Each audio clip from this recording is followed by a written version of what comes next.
Good morning guys, ito po yung ating racing boots na tatak na Rayo. So sira na po siya. So makikita nyo basag po to. And then basag po rin yung likod. And then yung maganda pa naman yung swelas niya. So papadala natin to kay Boss Bong, yung naggagawa ng racing boots sa Rizal. So yan po.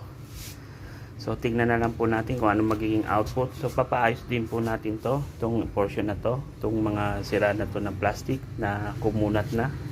So naayusin din to ni Sir Bong, itong area na to. So yung swelas din po, i-check natin kung pwede pa kay Sir Bong. Kung hindi na, papalitan na natin. So kung makikita nyo po, yan ang itsura ng ating racing boots. So i-restore po to ni Sir Bong sa kanyang shop. So marami po nagpapagawa sa kanya ng mga racing boots. So ito yung sa atin, papagawa natin. So sayang naman po kung hindi natin magagamit. Ito po yung Rayo, medyo hindi po maganda yung